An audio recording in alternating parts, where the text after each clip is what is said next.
Scans found a big mass in this baby's stomach, but just before surgery, it had mysteriously disappeared.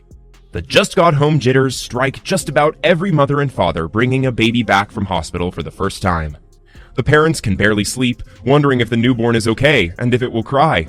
And when they do hear a whimper, they worry they won't be able to figure out what exactly is wrong. Although Wyoming parents Jake and Casey Chesser already had a toddler, Derek, they faced exactly this dilemma with their second son, Hunter, born on November 10, 2013.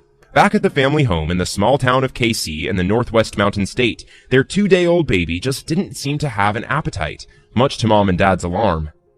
It is common enough for any new moms to struggle with getting their babies to latch on for breastfeeding, but Hunter even had trouble with formula feed from a bottle.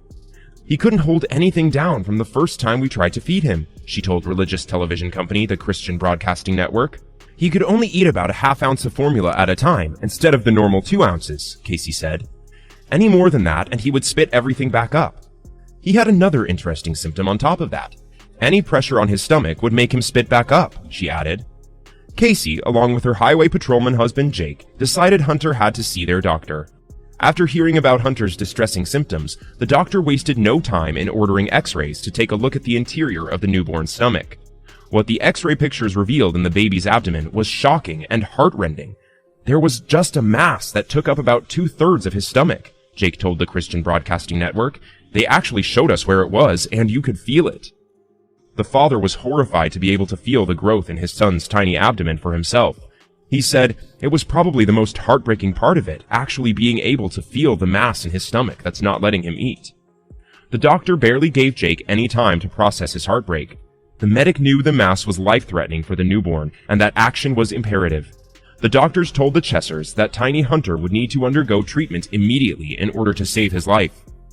Casey can vividly remember the doctor delivering the dreadful prognosis.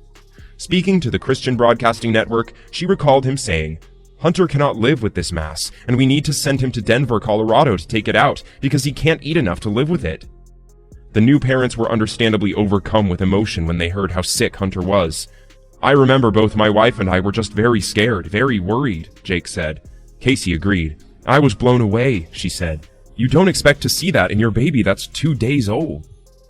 The baby was airlifted to Denver's Rocky Mountain Hospital for Children the same day, November 12th, where a new team of doctors confirmed the baby's initial diagnosis with a 3D ultrasound.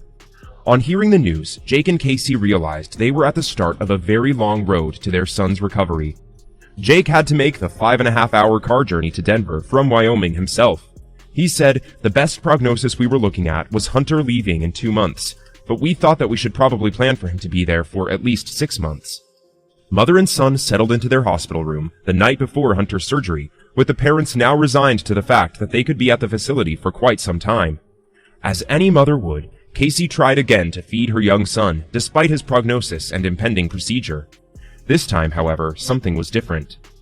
"I was in the room by myself, and I fed Hunter, and he drank the whole 2-ounce bottle, and he was perfectly fine," explained Casey. "At that time, I was cautiously optimistic, because I didn't want to get my hopes up, but something changed." The following morning, the doctors examined Hunter's stomach one more time prior to his surgery.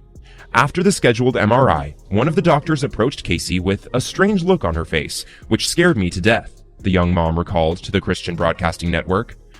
"Her face is like something happened, and it probably is not good," she went on.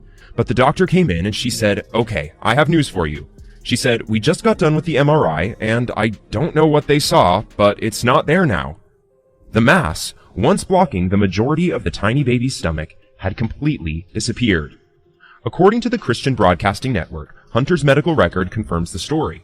The mass was detected by 3D ultrasound, the result was written up, and the blockage was gone just 1 day later on November 13th. The new parents were obviously overcome with their emotions once again, but this time of sheer relief and elation.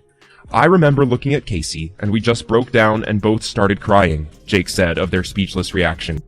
The doctors had no words of explanation as to what had happened either. The family credit the power of prayer for their son's healing. They reached out to relatives and friends and asked them to send prayers. Casey's brother, Morgan, issued a call for prayer on social media, and from there it went viral. The Chessers credit these words for their son's miraculous recovery. "Every single one of those prayers mattered," Casey said.